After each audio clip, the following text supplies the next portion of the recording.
Hey everyone, this is What If Guy here, back at again with another new What If. And this What If is, what if Deku was the reincarnation of Eren Yeager? So, let's begin this fabulous, new, exciting What If. And, hold on. Yep. Alright. So we start off What If.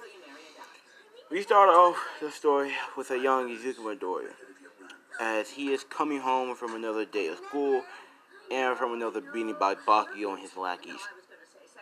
As he's going into his house, he sees his mother being killed by a group of villains, as one of the villains looked towards him and smiled and said, "Well, hello there."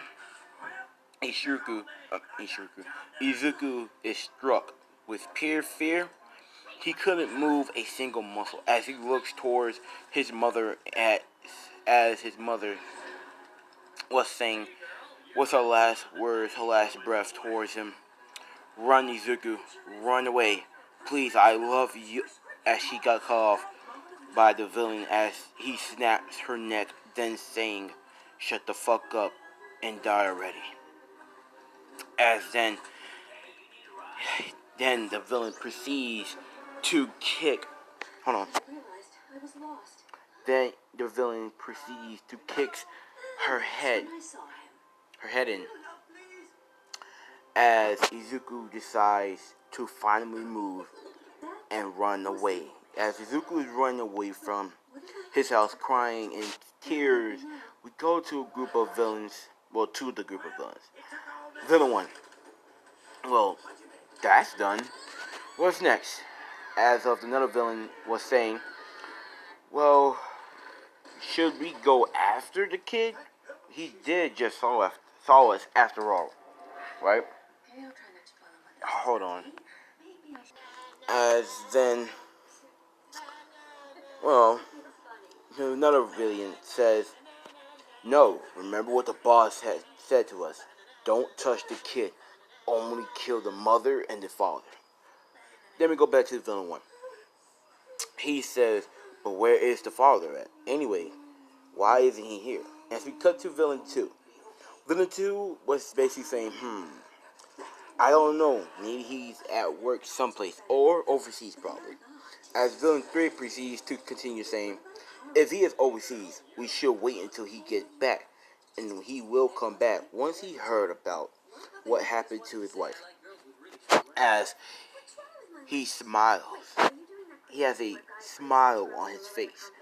Then he continues saying, "Well, I can't wait to see what's going to happen next."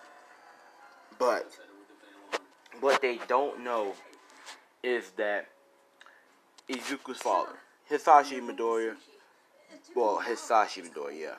had died a long time ago. So he's not coming back no time soon. And, let's see. As we cut to Izuku still running as he finally got to the police department. As we cut to Deku, he's huffing and puffing. He just ran.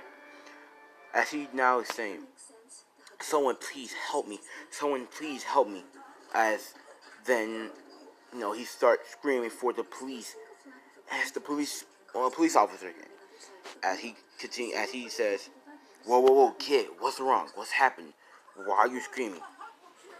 And then Deku says, "Well, my mom, she just got attacked by villains. Please, you have to help her." Then the police officer has a shocked expression on his face. As the police officer says, "What? Where? Where was this? Can you show me where this happened? Did you see their faces?" Deku speaks up, "Yes, I can show you." And he starts to sob, because he didn't remember what their face looked like. As he tells the police, "I don't know what their face looked like. I'm sorry, but I can show you where I live at." Now he's lying. He did see the faces of the villains. He's not telling the police due to the fact that he wants something to happen. Now, as the police officer nods his head, as then he yells out, Okay, and he says, okay, thank you, kid. As then he yells out, all men, all the police officers, no, wait, sorry. As the police officer nods his head. And then he says, okay, kid. Ah, shit, where was I? Fuck. Okay, thank you, kid. And then he screams out, all men, come with me, and call the hero agency and tell them to meet us at this address. As every one of the police department says, yes, sir. As then we do a time skip to about 30 minutes. As the police get there, along with some heroes. These heroes are Aizawa, Midnight, Comedy Woods, Mount Lady, etc., etc. As they start to search the house for anyone, but they couldn't find nothing. All they could find was a lifeless Inko. As everyone went into the house and came out with a body covered with a sheet over the body. As then Deku ran up to the body, took the sheet off, and he starts saying, "Mom, wake up. Wake up, Mom. Wake up, please. You can't leave me. You can't, please, Mom. Mom, wake up." As he starts to tear up, as everyone around starts to tear up at the thought that some kid just lost his mother in such a brutal way. As Midnight tries to comfort him, Aizawa thinks in his head, damn it. Who would do such a thing to a kid? Why would anyone want to do this? He's just a child. I swear I will find whoever did this, and I will hunt them down and bring them to justice. I swear on this, I won't stop. Yeah. So, as of that all happened, now that we continue, then we cut back, then we go towards Midnight. As then Midnight tries to comfort him and tell him that it's going to be okay. And that we're gonna find whoever did this and we're gonna put him behind bars for life. As Deku turns around and hugs her and starts crying in her arms, saying it isn't fair. Why does this have to happen to him? Why are bad things always have to happen to him? Why did his mother his mother didn't do anything to her anymore. She was the nicest person anyone could ever meet. Why would anybody want to kill her? Why? As he continues to cry into Midnight's arms, as we time skip a couple of days, as we are now at Inko's funeral. As Deku is crying, as we see Midnight comfort him by putting her hand over his shoulder. As the day ends, we do have Officer Adams, who is now talking to the heroes in private, while Izuku's in the car with a sad face as they are talking to Officer Adams. Now, Officer Adams was saying how the boy will have to go to the orphanage, as we do, because he has no other family members. His father died, and he has no other relatives to take him in, so they have to take him to the orphanage. As we do hear Midnight, as she is saying, I will adopt Izuku Midori. As everyone has a shocked face. As, everyone said, what? As Midnight repeated that she will adopt Izuku Midori. Right? As she goes toward, as everyone just has a shocked face, but they all agree. Now, the reason, there's also another reason why Midnight wants to adopt Deku, and it's because she always wants to have a kid. But she could never have one due to the fact that her and her husband tried many times, but they couldn't succeed. So it was a good opportunity. And maybe one who her husband is Officer Adams. To be honest with you, it's Officer Adams is her husband. So yeah, as she could, as Officer Adams said, "Are you sure, Midnight? I mean, if we adopt Deku, if we adopt Izuku, it's gonna be pretty hard on him, pretty hard for him to adapt to us." As Midnight's like, "It's okay, Adams. We can try our hardest, right?" As Adam nods his head, saying in agreement. Okay. So as Midnight goes towards Izuku, right? And she opens the door. And she tells Izuku that she will adopt him. And Izuku nods his head a little bit, but she knows that he nods his head. As then, you know, they go to the orphanage and do the whole little adoption paper things. Now, Izuku kept on hearing a voice saying, "What are you doing? What are you doing? What are you doing?" As Izuku says, "Who is there?" The voice disappeared. And he never heard the voice again. As we time skip to about when he's 14. He's 14 now. As Deku has gotten closer to Midnight and Adams, he sees them as his uncle and auntie, but he kind of is sort of seeing them as like a father and mother figure to him, right? So, now Deku obviously does not go to the same school as Bakugo Koski. He actually goes to a private school due to the fact that, Midnight decided to. Now, he goes to a school where Todoroki, Momo, and Ida goes to. Obviously, that's not the ship. But yeah. Now, Izuku's personality has changed. He still wants to be a hero, but he's not happy. Alright? Like, he has like that personality where he has like a blank, emotionless face. Kind of like Eren right now. So he's slowly developing into Eren. So he does show this type of face expression every 24/7. You may see like a glimpse of smile and shit, but it's mostly like a depressed look. Now then, so, oh shit, where the fuck was that? Oh, wait. Yeah, he kept on hearing a voice calling towards him. Over the years, well, a couple of years ago, he kept on hearing a voice calling him, and every time he answers the voice will always go away. So, he never has a chance to know who this person is talking to him. So we start for day, another school day. Everything's perfectly fine, everything's normal. And Izuku has friends, he's friends with Shoto, Momo, and Ida. And they're all talking. Izuku and Shoto are best friends, and everything changed for Shoto due to the fact that Endeavor changed his ways once he heard about what happened to Izuku. So he heard about what happened to Izuku and how he lost his dad, his mom, in a type of, fight with the villains. So he decided to change his ways and treat his kids like normal kids, like normal humans. So it was before the whole scar thing. So Shoto never got his scar. Ray never turned crazy, and yeah, that's it.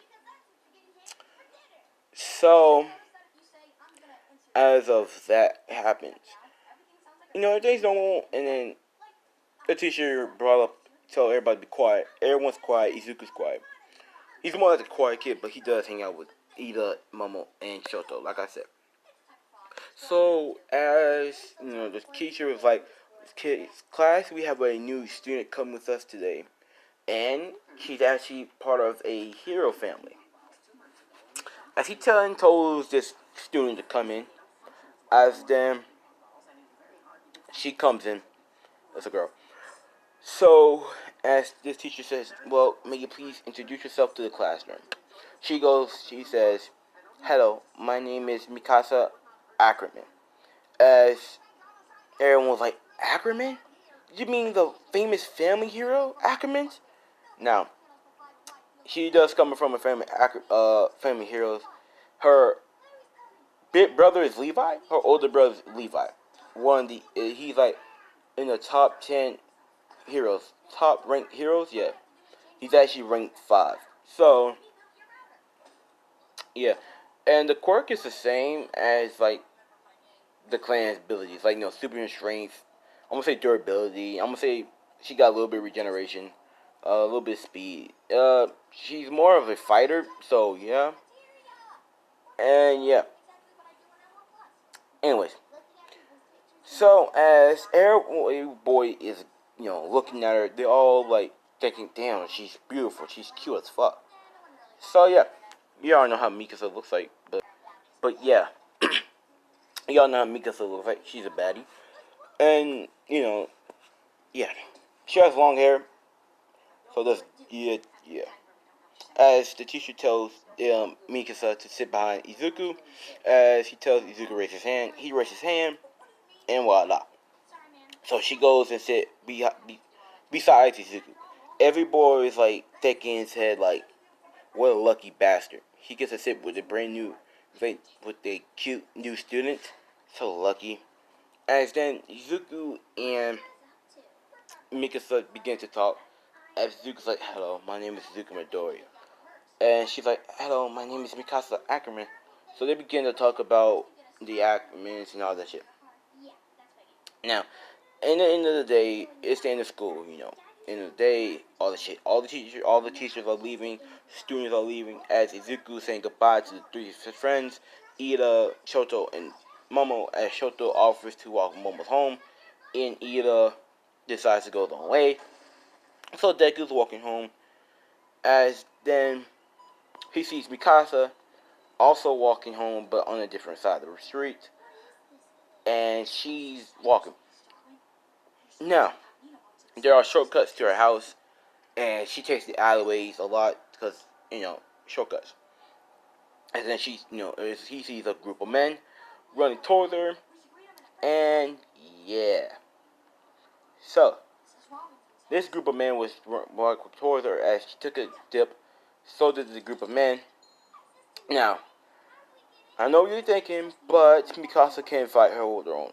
I'm not going to make her, no. But, as then Mikasa started throwing hands, but the man was too more powerful than her physically, and their quirks were more of a strength quirk. So this is what they began to do. They began to, ravish her. They threw her against the wall, and they started to take off her clothes. Start rip off her clothing piece by piece, and yeah. As you hear Mikasa asking for help, but she's also holding on. She's trying to fight off the men herself, but she also needs help to do it. As then you see Izuku walking, and she just sits there, and stands there and look at him. As they begin to strip her clothes off, as Izuku hears the same voice again, saying, "What are you doing? Attack! You want to be a hero, right? Well, attack, protect her, save her. You do want to be a hero, right?" As Izuku answered the voice, saying, "Yes, I do want to be a hero, but I don't have a quirk to help me." As the voice continues to say, help her, and I will lend you power, but only if you show me that you really want to be a hero." As then Deku says, fine, I'll save her. And then Deku begins to run towards the group of men, and starts punching and kicking them, telling them to get the fuck off her. As Mikasa is seeing this, she thinks, what is he doing? Why is he helping me? As the fight continues, but Deku is getting overpowered due to the fact that they are more experienced, physically stronger than Deku. As the voice says, very well then, I'll lend you my power, so that way you can succeed in this fight. But we will have a conversation later. Talk to you later. Well, talk to you soon, Izuku. As the voice disappears, as Deku feels this rush, this sensation of power running through his veins, his body. And then he just had this feeling to just bite his hand. As he bites his hand, a struck of yellow lightning hits him. As everyone flies backwards, hitting the ground, hitting the wall, trash can, all that. As then they see a figure forming from the dust. As then it's a big ass, giant. They all had fear in their eyes. They saw something scary, something that nobody should see in their life. They saw the Grim fucking Reaper Titan. They saw a Titan. As everyone scream in fear, as then Deku looks down on him, and then he smiles. And that's where we're gonna leave off, guys. Hope you guys enjoyed the video. Don't forget like, comment, subscribe if you're new to the channel. And yeah, peace. Don't forget to join the Discord. And yeah, see you guys later.